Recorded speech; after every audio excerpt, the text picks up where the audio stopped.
Olha só, uma ótima tarde para você que nos acompanha, para você que assiste a programação da IES TV. Estamos começando mais uma edição do IES TV Notícias, hoje segunda-feira, dia 30 de outubro de 2023, essa semana que é curtinha, tem feriado aí no meio, né? Encerra-se um mês, começa um outro já com feriado. O que eu vou dizer de novembro? Não tem nem o que dizer. Ó, para você que nos acompanha desde a madrugada com os nossos filmes, curtiu, né? A nossa semana de Halloween aqui da IES TV. Para você que está curtindo, continue nos acompanhando. Já tivemos séries, filmes, desenhos. Agora começa a nossa programação com só sucessos. Daqui a pouquinho eu tenho Só no Forró e você continua aqui com a gente. Mas nesse momento, fica aí e espera aí para conferir as principais notícias do Brasil e do mundo aqui no nosso informativo IES TV Notícias para você. Ó, manda sua mensagem para o nosso WhatsApp. DDD 119 5080 1515. DDD 119 5080 1515. Pelo WhatsApp, eu quero que você mande a sua mensagem para a gente com denúncia, reclamação, tudo aquilo que acontece na sua rua, na sua cidade, no seu bairro, nós queremos mostrar aqui. Pode ser? Então não perca tempo. Manda agora mesmo no DDD 119 5080 1515. Esse é o WhatsApp do Você Repórter, a voz, o canhão do telespectador para que possa ter as suas demandas reivindicadas. Então não perca tempo. Manda agora mesmo pra gente. Quero começar o nosso IES TV Notícias fazendo um giro, né, do que aconteceu pelo nosso Brasil, porque um avião de pequeno porte caiu na manhã deste domingo, dia 29 de outubro, lá no Acre, logo após decolar do Aeroporto Internacional de Rio Branco, na capital do estado. Os 10 passageiros, um deles um bebê, o piloto e o copiloto da aeronave não sobreviveram à queda, informou o governo em nota. O voo era particular e o avião do modelo Caravan pertencia à empresa ART Táxi Aéreo.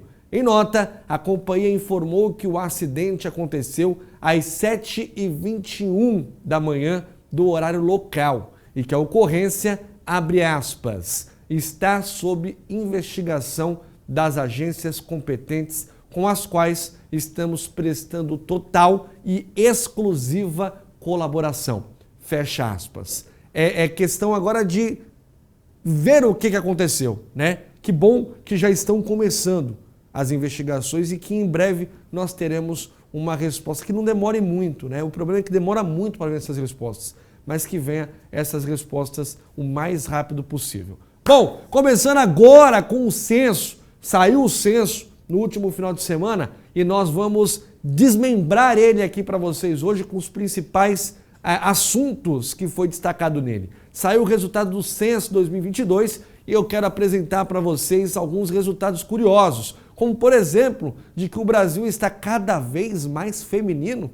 Segundo esse resultado, tem explicação histórica em razão das maiores taxas de mortalidades entre homens, segundo o IBGE. Como as mulheres morrem menos, a tendência é que a população brasileira continue ficando, de fato, cada vez mais feminina. Põe na tela.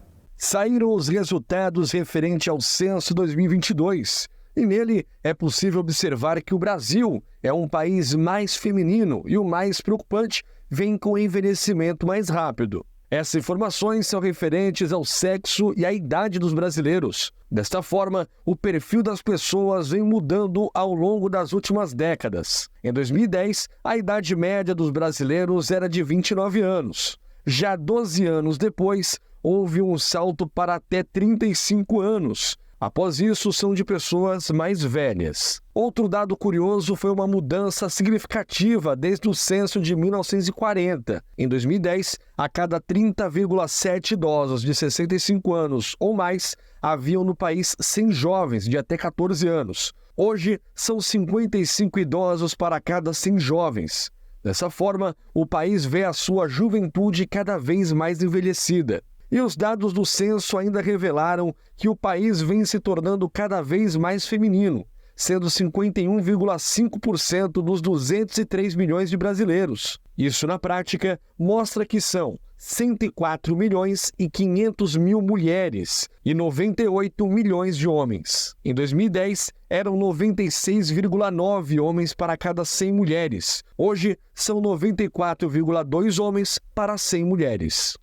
Os resultados do IBGE identificam que os brasileiros não têm mais optado como prioridade terem filhos. Esse índice aponta o número de nascidos a cada 1.000 mulheres em idade fértil. O IBGE não divulgou o valor atual, porém, em 1940 eram 6,16, em 2000, 2,39, em 2010 é 1,9. Lembrando que entre esses censos tivemos 2 momentos de redução significativa de nascimentos. Em 2016, a onda de infecções do Zika vírus e em 2020, com a pandemia de Covid-19. Bom, e a tendência é que esses números eles possam diminuir cada vez mais, né?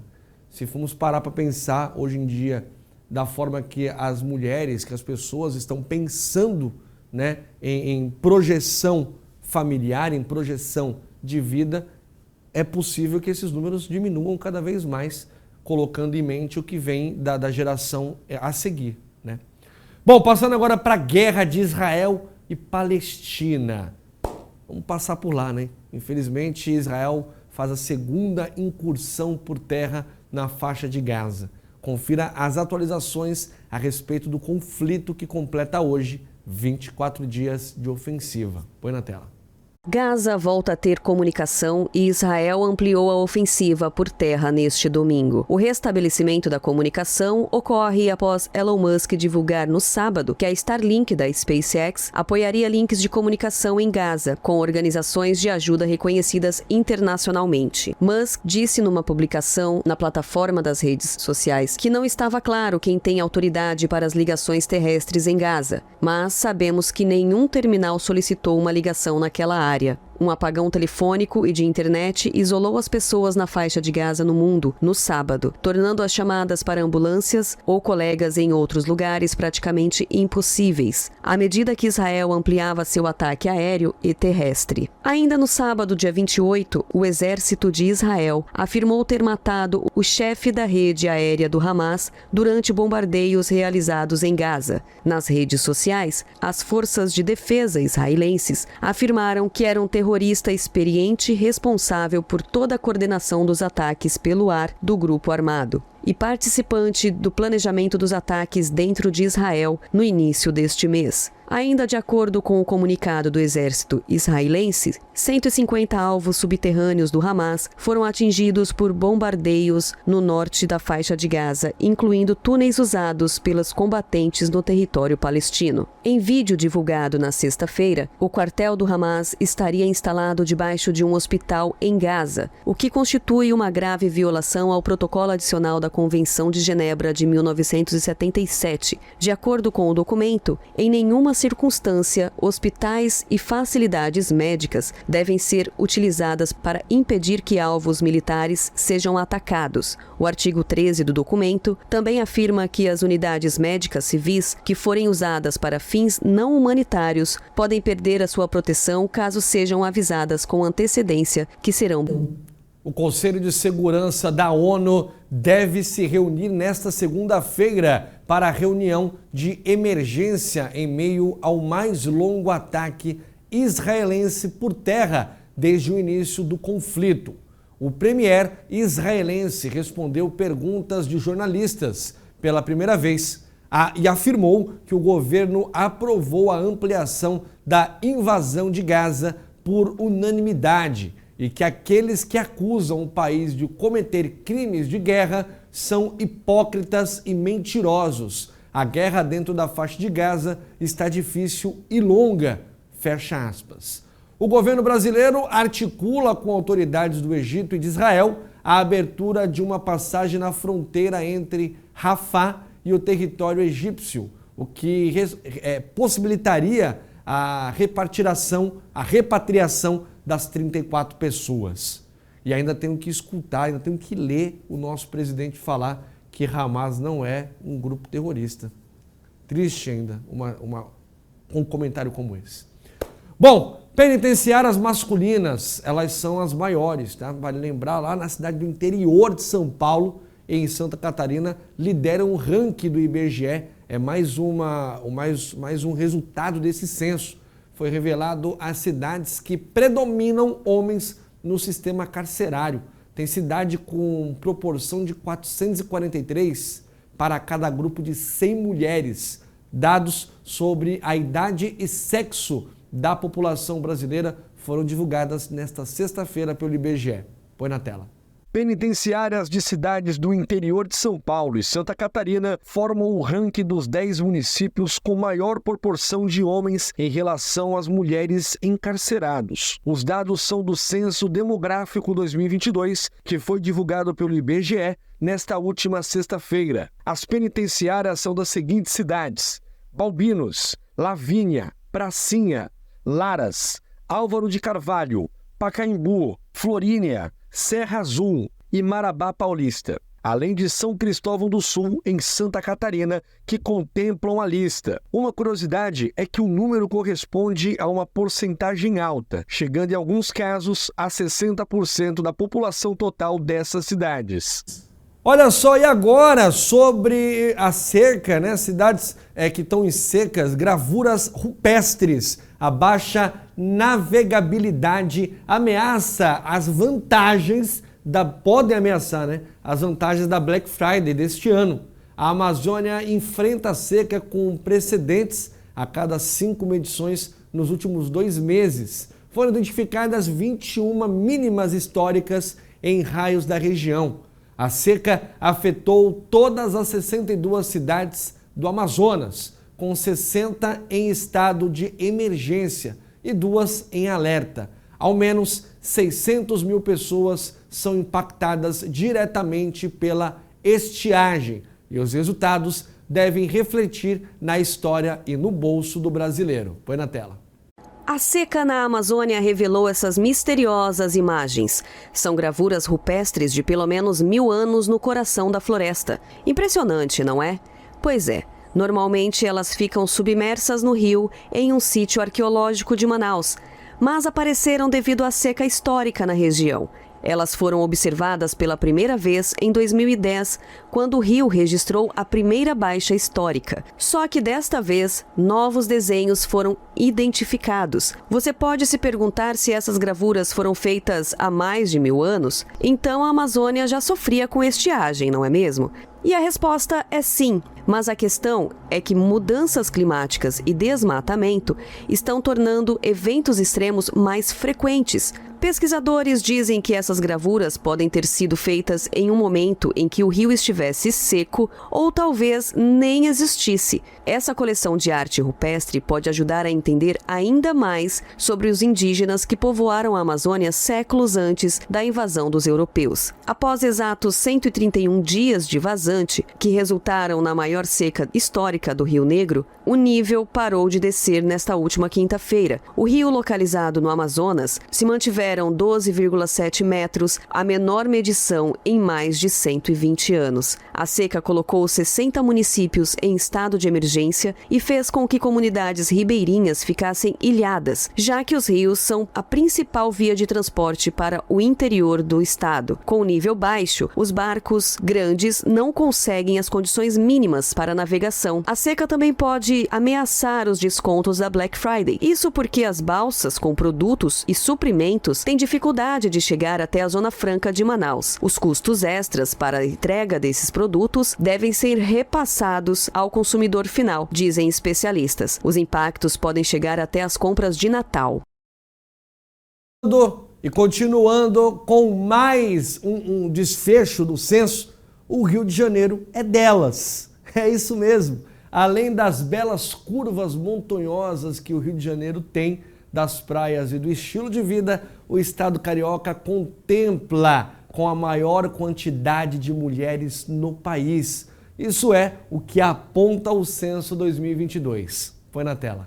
Os dados do IBGE apontam que em 2022 o Rio foi delas. Isso porque o Rio de Janeiro é o estado com o maior número de mulheres no Brasil. 52,8% dos fluminenses são mulheres. Isso resulta em quase 900 mil mulheres a mais do que os homens. O Rio de Janeiro tem uma população de 16.055.174 habitantes. Só de mulheres são 8.477.499 e de homens chega em 7.577.675 habitantes. Esses dados também colocam o estado do Rio de Janeiro acima da quantidade nacional, que chega a 51,5%, e do Sudeste, que é de 51,8%. Esses dados também nos apresentam que o estado é o que tem o menor índice de homens a cada 100 mulheres.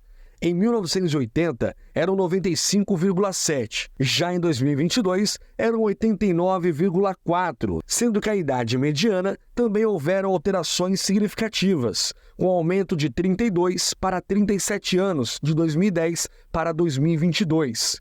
Sendo assim, a outra metade são de pessoas mais velhas, que chegam em 13,1%, só perdendo para o Rio Grande do Sul, com 14,1% da população. Olha só, a cidade mais velha do Rio de Janeiro é Niterói, na região metropolitana.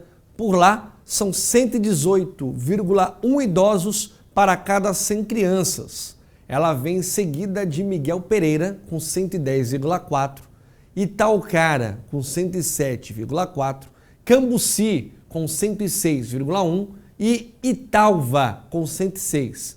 Por outro lado, a cidade mais jovem do estado é Japeri. A proporção é de 38,7 idosos para cada 100 crianças. Ela vem seguida de Macaé, com 40,5, Paraty, com 44,5, Porto Real, com 44,8 e Queimados, com 46,8. Trazendo já para a realidade da Baixada Santista, a cidade que tem o maior número de mulheres é a cidade de Santos, né? Segundo o censo.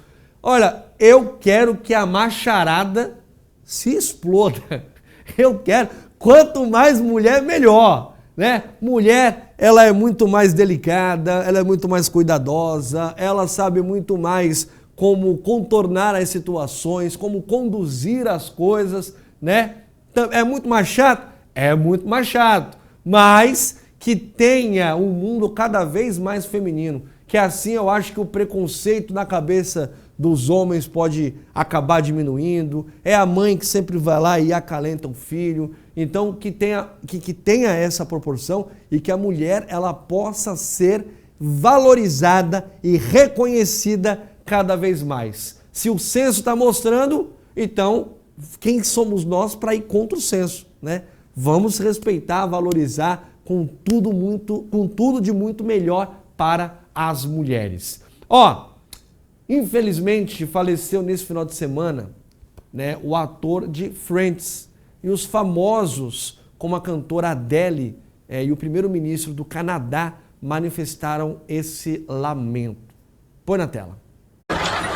O ator Matthew Perry faleceu no último dia 28, aos 54 anos. O artista foi encontrado morto em sua casa em Los Angeles, nos Estados Unidos. O corpo estava dentro de uma banheira de hidromassagem e a polícia investiga as causas da morte do ator, que lutava contra o vício de álcool e opioides. O ator interpretou Chandler Bing dos anos 90 ao início dos anos 2000. Em livro de memórias, o ator conta que quase morreu aos 49 anos por uso de drogas. Na época, os médicos lhe deram 2% de chance de sobrevivência, segundo o próprio ator. E ele ficou em coma por 2 semanas e permaneceu internado por 5 meses no hospital. Fãs do ator e famosos de todo o mundo manifestaram a perda.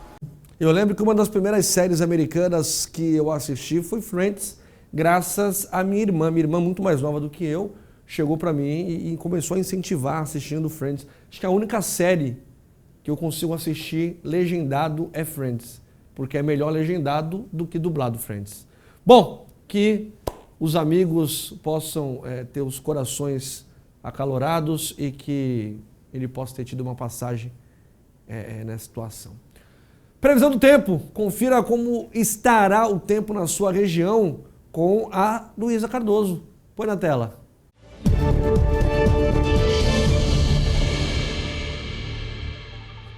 Nesta segunda-feira, o deslocamento de uma frente fria associada a um ciclone extratropical deve ajudar a manter as instabilidades sobre o sudeste do país. A chuva acontece de maneira muito forte no estado de São Paulo, Triângulo Mineiro, sul de Minas Gerais. No Paraná é onde o volume acumulado deve ser mais expressivo ao longo da segunda-feira. E ainda por cima já choveu muito nos últimos dias. Então a chuva que chega agora pode ocasionar alagamentos, enchentes, inundações e até deslizamentos de terra em alguns pontos do território paranaense. Muita atenção, principalmente a esse excesso de chuva e também a ventania, que deve chegar a 70 km por hora. No sul de Mato Grosso do Sul, a chuva também deve ser um pouco mais forte. As áreas de Mato Grosso, Goiás, interior do norte do país, devem receber pancadas isoladas, que podem ocorrer até desde o período da manhã até a noite, mas o volume acumulado não é muito expressivo, porque essas pancadas intercalam momentos de melhoria.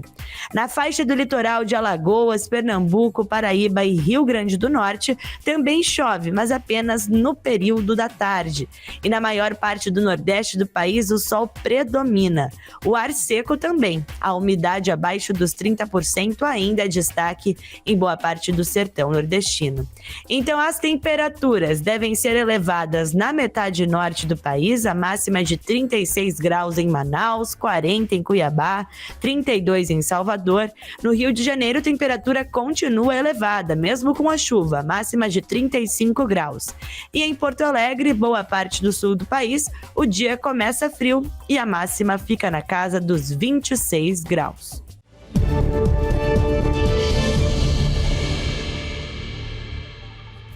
Eu não aguento mais esse tempo não, gente. Hoje tá um calor, esse final de semana tava abafado de quente. Eu não aguento mais essa temperatura. Ou chove, ou faz calor, eu não entendo mais nada do que tá acontecendo. Viu? Mas eu sei que você pode mandar mensagem pra gente pelo Você Repórter, isso eu tenho certeza. DDD 11 9 50 80 15 15. DDD 11 9 50 80 15 15. Por lá você manda mensagem pra gente com a sua denúncia, a sua reclamação, tudo aquilo que você quer que possamos, que mostremos aqui no ISTV Notícias, que vai levar a sua demanda para os órgãos responsáveis, tá bom? Ó, vamos pro nosso bloco de esportes. Não deu para o Lion. O Fortaleza perdeu a final da Sul-Americana nos pênaltis para a LDU no Equador. Põe na tela. O Fortaleza foi derrotado pela LDU nos pênaltis e ficou com o vice-campeonato da Copa Sul-Americana de 2023. A grande decisão do torneio internacional foi disputada na tarde deste sábado, no estádio Domingo Burguenho Miguel, em Maldonado, no Uruguai. Após empate em 1-1 no tempo normal e na prorrogação, a LDU venceu nos pênaltis por 4-3. O Leão fez uma campanha histórica na competição, sendo o primeiro time nordestino a chegar a uma final de Sul-Americana, mas bateu na trave na decisão e não conseguiu conquistar o título inédito em sua história, enquanto o atacante Juan Martín Lucero marcou o único gol do Fortaleza na decisão. O gol da LDU foi marcado por Azulgaray. Nas cobranças de pênaltis, a LDU levou a melhor e conquistou seu segundo título de Sul-Americana na história. O primeiro título foi em 2009. Galhardo, Pikachu e Tinga marcaram os gols do Fortaleza nos pênaltis. Romero, Pedro Augusto e Brits desperdiçaram suas cobranças. Azulgaray, Maurício Martínez, Johan Júlio e Piove marcaram os gols da LDU nos pênaltis. Guerreiro e Alvarado desperdiçaram suas cobranças pelos equatorianos. Apesar do vice-campeonato, o feito do Fortaleza é louvável.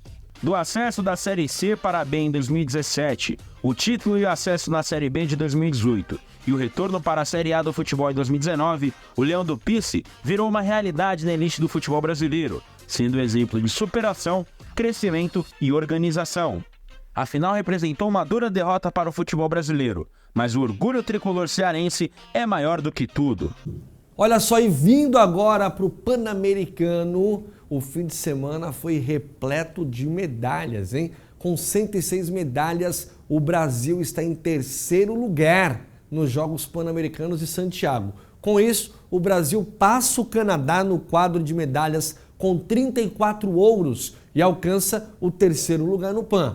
Põe na tela. O Fortaleza foi derrotado pela LDU nos pênaltis e ficou com o vice-campeonato da Copa Sul-Americana de 2023. A grande decisão do torneio internacional foi disputada na tarde deste sábado, no estádio Domingo Burguenho Miguel, em Maldonado, no Uruguai. Após empate em 1-1 no tempo normal e na prorrogação, a LDU venceu nos pênaltis por 4-3. O Leão fez uma campanha histórica na competição, sendo o primeiro time nordestino a chegar a uma final de Sul-Americana, mas bateu na trave na decisão e não conseguiu conquistar o título inédito em sua história, enquanto o atacante Juan Martín Lucero marcou o único gol do Fortaleza na decisão. O gol da LDU foi marcado por Azulgaray. Nas cobranças de pênaltis, a LDU levou a melhor e conquistou seu segundo título de Sul-Americana na história. O primeiro título foi em 2009. Galhardo, Pikachu e Tinga marcaram os gols do Fortaleza nos pênaltis. Romero, Pedro Augusto e Brits desperdiçaram suas cobranças. Azulgaray, Maurício Martínez, Johan Júlio e Piove marcaram os gols da LDU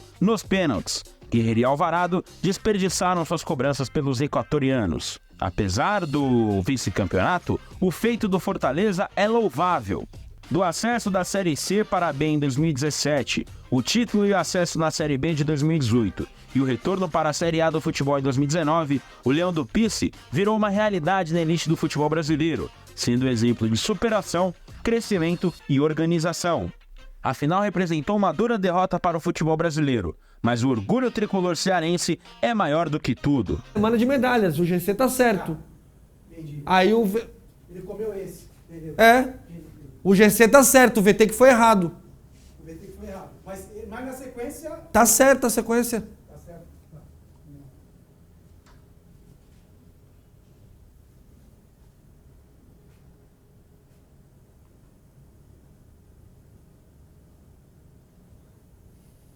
Só jogar o VT agora.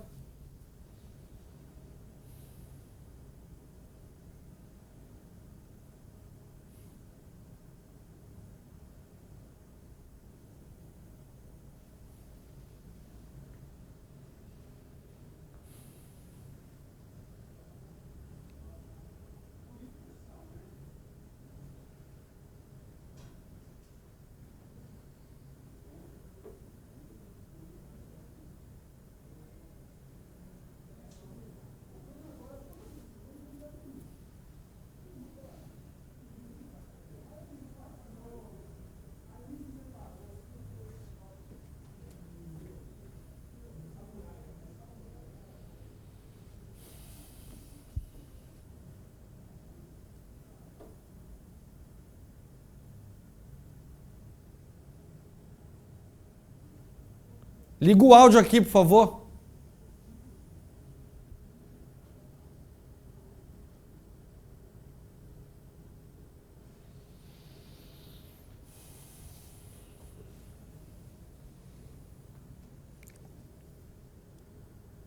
O final de semana nos Jogos Pan-Americanos foi de muitas medalhas para o Brasil. A tenista brasileira Laura Pigossi foi a primeira da modalidade a conquistar medalhas de ouro na mesma edição dos Pan-Americanos. Além disso, ela volta a colocar o Brasil no lugar mais alto do pódio da chave simples feminina depois de 36 anos.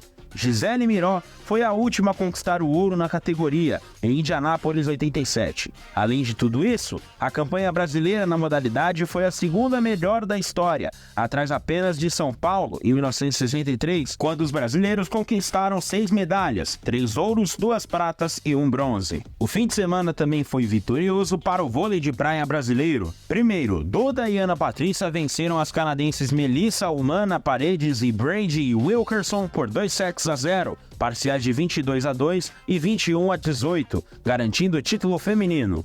Poucas horas depois, André e George repetiram o feito no masculino, com uma emocionante vitória sobre os cubanos José Alaio e Nolcin Dias, por 2-1, com parciais de 21-12, 19-21 e 15-13 na decisão masculina.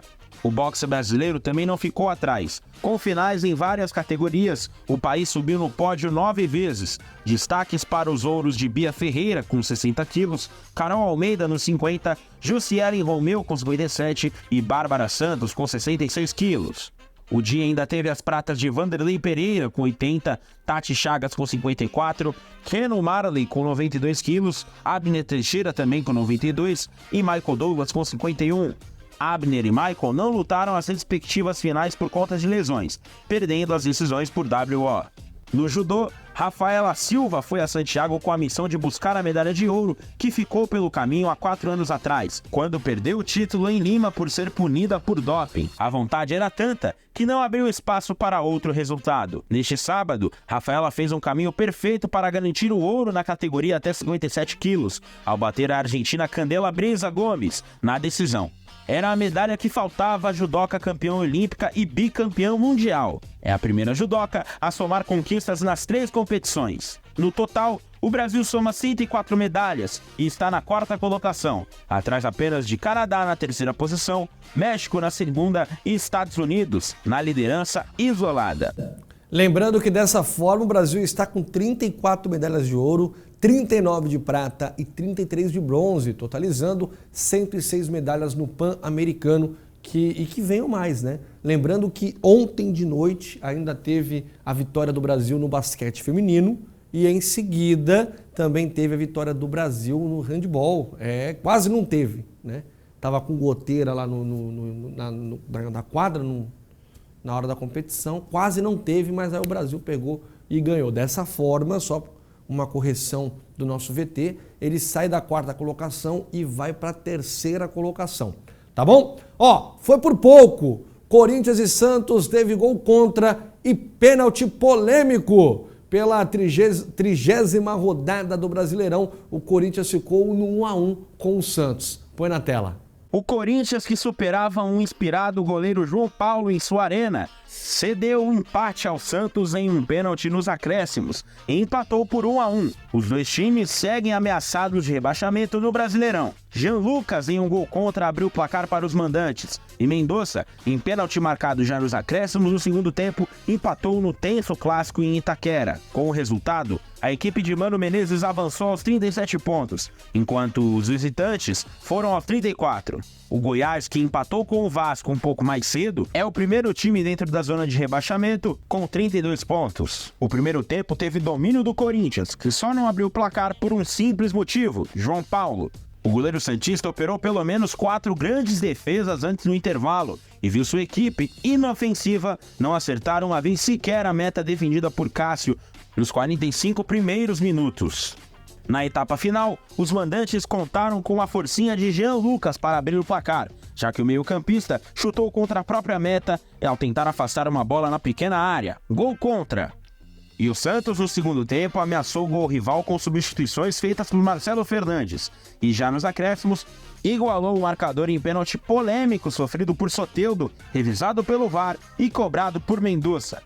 Placar final, Corinthians 1, Santos também 1. Olha só, e assim encerramos mais uma edição do ISTV Notícias para você que assiste e acompanha a programação da ISTV. Muito obrigado, continue com a nossa programação. Fique agora com o Rodrigão da Parada e o Só no Forró. Até amanhã, tchau, tchau!